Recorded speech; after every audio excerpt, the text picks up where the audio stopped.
Fala pessoal, sejam muito bem-vindos a mais um estudo de fim de semana e vamos aí passar os principais acontecimentos, tudo que rolou de importante nessa semana que terminou e quais aí as minhas expectativas para essa semana que se inicia. Mas antes de começar, já vai deixando o seu joinha e aproveita para se inscrever no canal se você é novo e não esquece de clicar no sininho para ativar as notificações e não perder nenhum vídeo. Bom, eu já vou falando e já compartilhando a tela aqui com vocês. Então, depois de 3 semanas de alta forte, o mercado ganhando bastante força, fechamos a primeira semana no vermelho, tá? Mas se a gente olhar comparado com essas 3 outras semanas anteriores, foi um vermelho pequenininho, tá? E um vermelho de bastante volatilidade. Observem que nessa última semana que terminou, o preço foi para cima, ou seja, uma parte da semana ainda tentou manter a força compradora, foi para baixo e amenizou um pouco as perdas. Então, sem olhar para as notícias em si, essa situação já mostra que o mercado ele está com muito mais vontade de subir do que de voltar, do que de recuar. É claro que tem motivos aí para que uma realização aconteça, tá? E em algum momento ela precisa acontecer mesmo, porque não dá para subir simplesmente direto. Mas só de olhar essa fotografia aqui do mercado, a gente percebe que ele está com bastante vontade de ir para cima, tá? E, eventualmente, com alguns tropecinhos no meio do caminho. O que trouxe essa situação pontual da última sexta-feira, do finalzinho da semana? Vamos voltar aqui para o gráfico diário. Nessa semana que terminou, a gente teve uma decisão bastante importante, tá? A decisão da taxa de juros americana, num primeiro momento, ela foi muito bem recebida, porque além do Jerome Powell, presidente do Fed americano, ele ter mantido a taxa entre 0 e 0,25, ainda colocou aí um viés um pouco mais negativo, ou seja, subir a taxa, nem pensar, e talvez aí manter, ou quem sabe até com alguma propensão para baixar.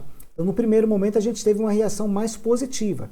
Só que, além da decisão, teve aí algumas falas que realmente trouxe aí uma pulga atrás da orelha, tá? Nas entrelinhas do que ele colocou. Então, ele demonstrou também. Isso a gente sentiu mais na parte da tarde do nosso mercado, isso foi pontualmente na quarta-feira, quinta-feira não fechamos. Ele começou a mostrar preocupações, tá? Com uma segunda onda de coronavírus lá nos Estados Unidos, tá? Algumas partes do país já estão sendo reabertas, então ele mostrou uma preocupação com uma segunda onda, e mesmo aí, numa situação de retomada da economia, o desemprego ainda aumentando. Então, realmente isso daí reacendeu, trouxe aí um viés mais pessimista, a gente capturou uma parte desse pessimismo na quarta-feira à tarde, tá? E na quinta-feira a gente não abriu, por conta do feriado americano.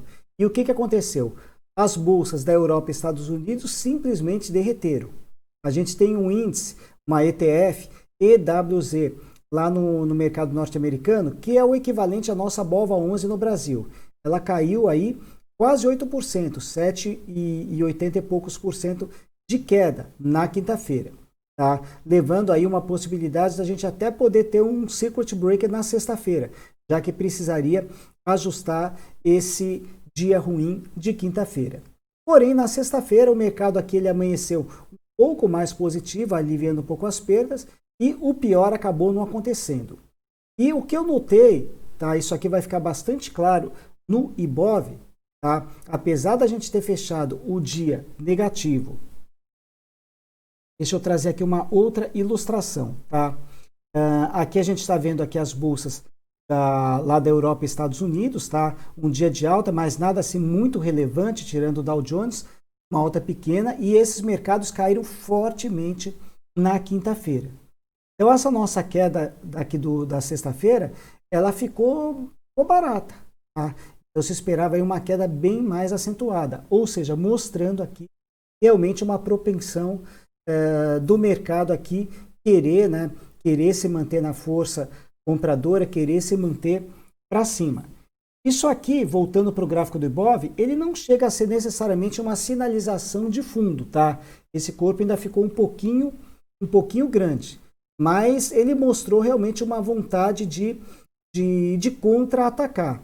E eu fico bastante contente que a gente até começou a ensaiar alguma coisa no sentido de venda. Tinha uma venda no radar aí que eu tinha colocado para o Klabin e felizmente não saiu, tá? O mercado aqui ele não está muito propício para se mandar para baixo. Por outro lado, graficamente falando, ele tem espaço para isso, tá? Ele já se afastou, como vocês podem notar, da linha de tendência de alta, então em algum momento essa realização poderá acontecer. Mas se for para apostar para baixo, a gente tem que ser bastante seletivo, tá? Porque essa realização aí, se acontecer, ela pode não ir muito longe. Então, a menos que os indicadores estejam muito favoráveis para alguma coisa nesse sentido, eu sugiro para vocês segurarem um pouco essas novas operações, tá?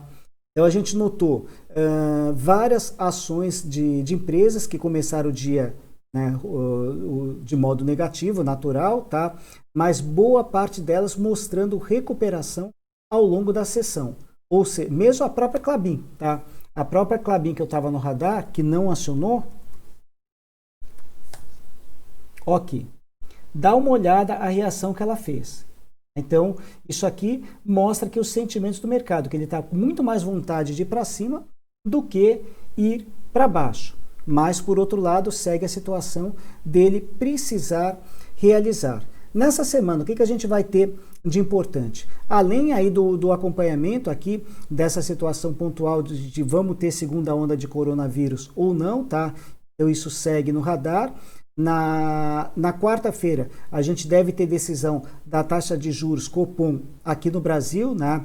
Então, os analistas estão um pouco divididos entre queda de 0,5 ponto percentual e queda de 0,75. E, além disso, se esse vai ser o último corte ou se a gente já vai ter mais alguma coisa de corte mais para frente, tá? Então, tem essa situação pontual na quarta-feira. O Jerome Powell, presidente lá do Banco Central americano lá, ele ainda deve discursar também ao longo da semana. Vamos ver o que ele vai falar nesses discursos, tá? Semana passada aí vocês viram aí a repercussão toda que deu.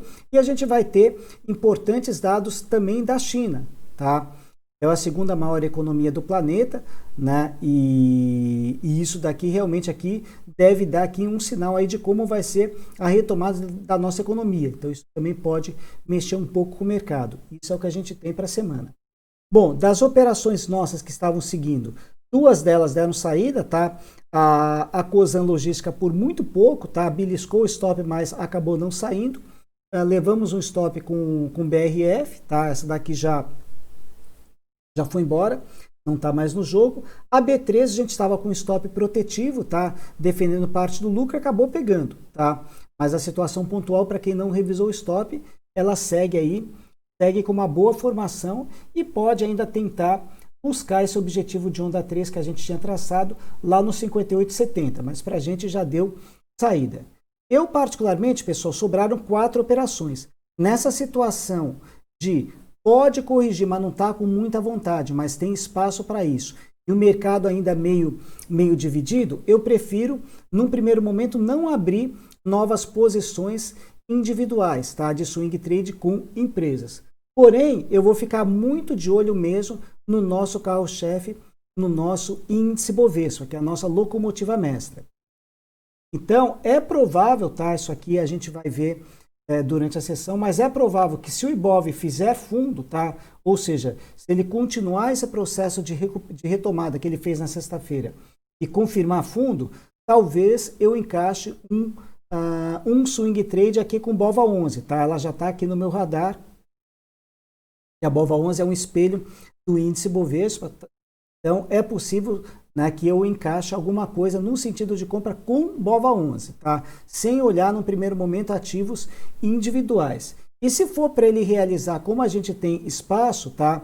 Lembra do que eu falei, procurar as condições bem favoráveis aí com indicadores fortes naquela direção, tá? Já que eu não estou muito confortável em passar calls no sentido de venda. Porém, eu notei que a Suzano as condições estão favoráveis, tá? Caso isso daqui decida sair por baixo.